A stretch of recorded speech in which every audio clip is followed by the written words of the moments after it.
बड़ी सैड सी स्टोरी है भाई। सुनाओ। हमें पॉडकास्ट चालू हो चुका है? हाँ, पॉडकास्ट चालू है। अच्छा, पॉडकास्ट चालू है। ओके भाई, मैं मणिकर्णिका घाट गया था दर्शन करने। ठीक है, मैंने सोचा कि यार प्लान करते हैं, वाराणसी चलते हैं, महादेव का आशीर्वाद लेते हैं। मैं गया, दर्शन करता रहा। इससे पहले एक स्टोरी क्या हुई कि मैं लद्दाख ट्रैवल करने वाला था वाया रोड।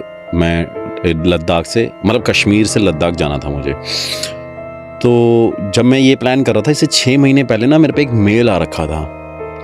तो वो मेल मेरे पे आया और नॉर्मल एक फ़ौजी का लगा मुझे कि एक फ़ौजी ने मुझे मेल किया है। मैंने कहा ठीक है सर, मैं आपकी हेल्प करने की कोशिश करूँगा, लेकिन या तो मुझे आपकी लोकेशन पे आना पड़ेगा या आपको मेरे पास आना पड़ेगा, सो डैट मैं अपने गुरुजी से मिलवा के आपकी प्रॉब्लम सॉल्व करा पाऊँ। उसके बाद क्या हुआ भाई, मैंने उनको कांटेक्ट किया, उन्होंने मेरे को परेशानी बताई। परेशानी मैं आपको आगे बताऊँगा। तो मैंने कहा ठीक है, मैं आपको फ़ोन करूँगा। उन्होंने बोला मैं ना कश्मीर में पोस्टेड हूँ। तो मैंने सोचा चलो ठीक है, कश्मीर में आप पोस्टेड हैं, आप मेरे को फ़ोन पे बताना ज़रूर जब मैं आपको कॉल करूं कि आप अवेलेबल हैं कि नहीं हैं। भाई मैं यहाँ से निकल गया कार से, नेक्स्ट डे मतलब एक ही दिन में मैंने कश्मीर लगा दी कार। ठीक है, तो पहले पहलगाम रुका।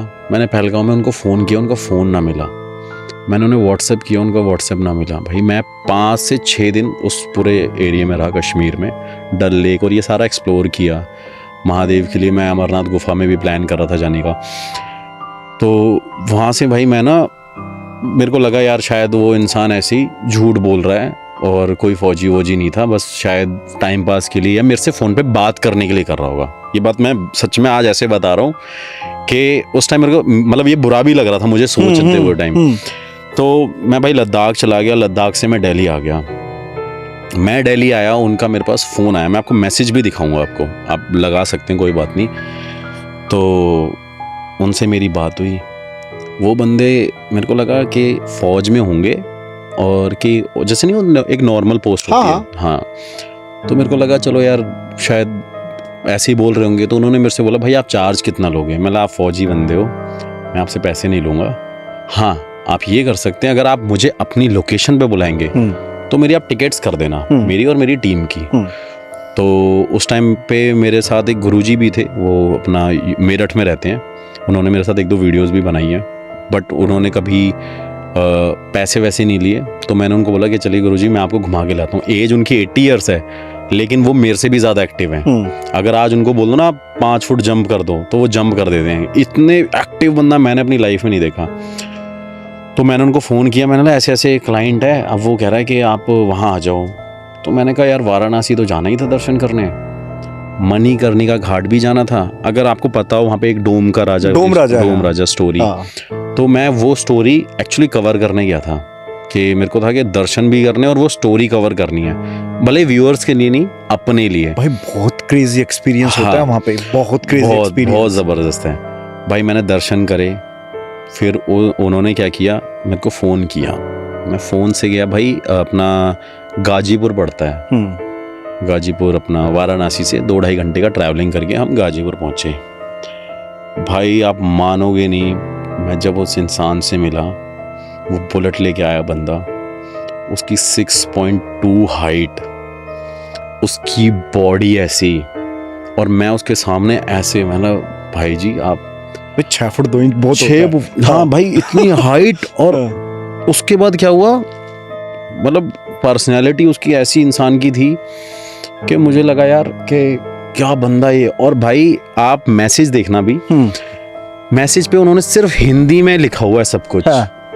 और व्हेन आई मेट हिम ना, he was like hi, nice to meet you Sagar bro, Sagar brother, and I was expecting you here and finally you केम।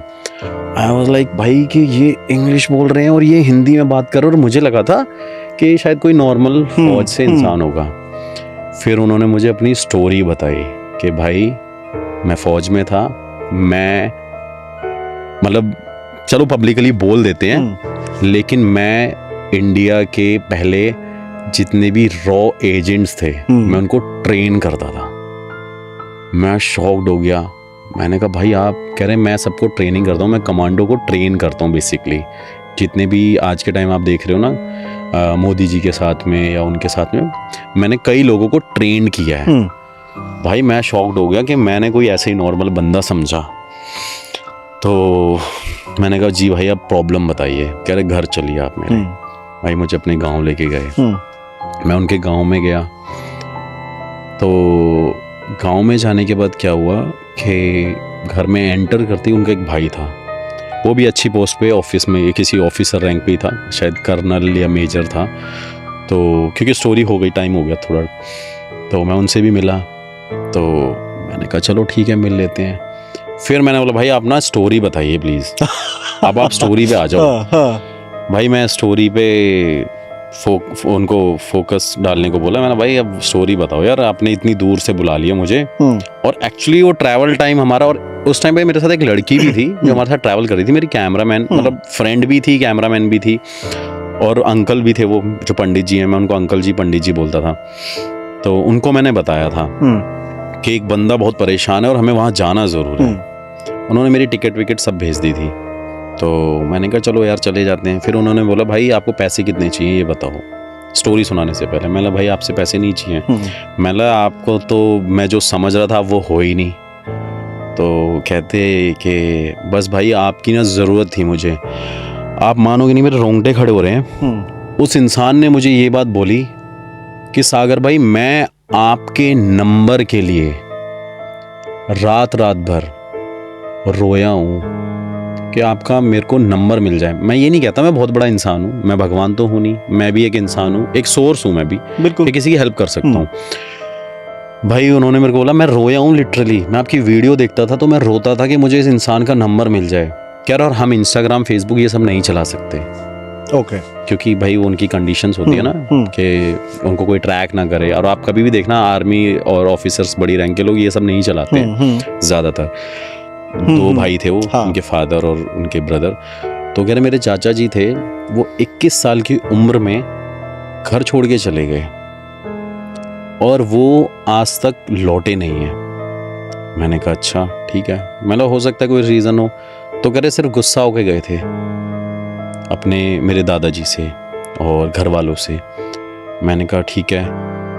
तो वो कह रहे कि मेरे घर में ना पैरानॉर्मल एक्टिविटी होती है कि कोई चल रहा है, कोई दिख रहा है, कोई यहाँ पे है। मैंने कहा अच्छा, और मुझे सपने भी आते हैं। मैंने कहा ठीक है।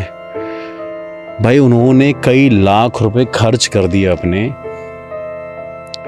सिर्फ ये पता करने में कि उनके चाचा जी जिंदा हैं कि नहीं हैं। और ये बात उन्होंने मेरे को सोचो अब अभी बताई थी तो उससे 20-22 साल हो गए, ऑलमोस्ट 22 साल, 21 साल बताया तो 22 साल ही हो गए।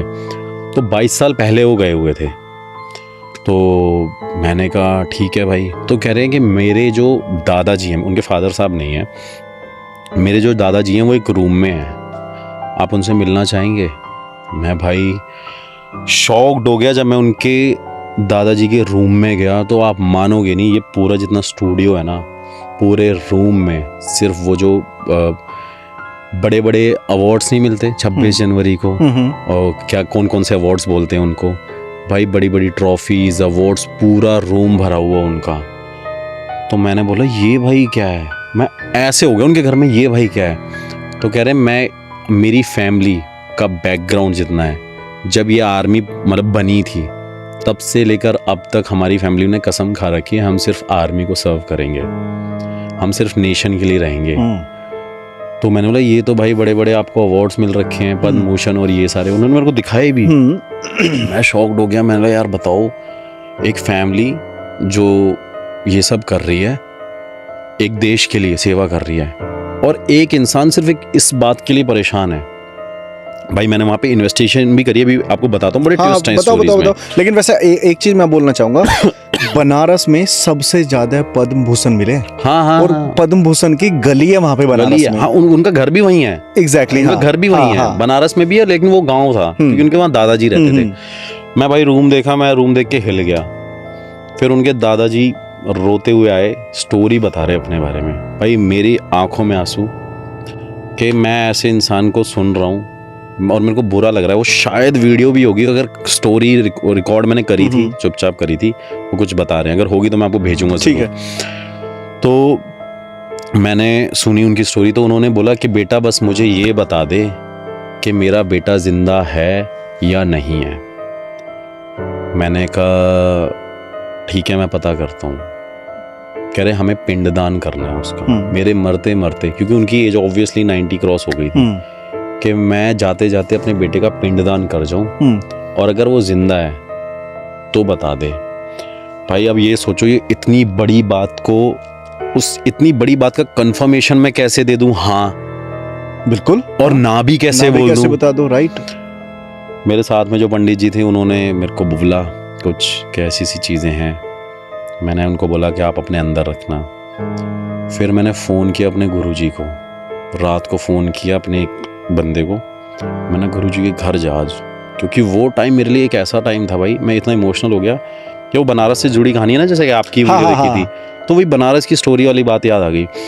मैं भाई इतना इमोशनल हो गया, मैंने बोला गुरुजी के पास चले जा, बोल दियो कि आज ना सागर ने, आपके बेटे ने आपको याद किया, बहुत इमरजेंसी है। भाई मैंने उनकी फ़ोटो भेजी बचपन की उनको। जैसे ही मैंने उनको फ़ोटो भेजी, उन्होंने मेरे को एक आंसर दिया। उन्होंने बोला कि उनके ना चाचा जी जिंदा नहीं है, बोल दे तू। और भाई वो चीज़ ना मेरे से बोली नहीं गई, क्योंकि मैं अपने गुरुजी को झूठा नहीं मान सकता, क्योंकि जो मेरे फादर की डेथ डेट बता सकते हैं 3 साल पहले, जो मेरे को ये बता सकते हैं कि तेरे साथ ये है, तेरे साथ वो है, सारी चीज़ें उन्होंने मेरी लाइफ की बता रखी हैं। मतलब वो ये भी बता देंगे कि आप किसके साथ कितना गलत कर चुके हो, सब कुछ। आप अपना नाम भी मत बताओ। और आज के टाइम पे मैंने कई लोगों की हेल्प उन्हीं के थ्रू करी है और कर भी रहा हूँ। तो भाई उन्होंने मेरे को एक कन्फर्मेशन दी, मैं वापस आ गया। मैंने उनको बोला रुको मेरे को इन्वेस्टिगेशन करनी है। भाई मैंने इन्वेस्टिगेशन करी, मुझे वहाँ पे रिस्पॉन्स मिले कि कोई ना कोई उनके घर में है, कोई ना कोई स्पिरिट है। और ऐसा नहीं है कि उस टाइम अपनी टीम के साथ किया है, उनकी फैमिली सारी चीज़ें देख रही है।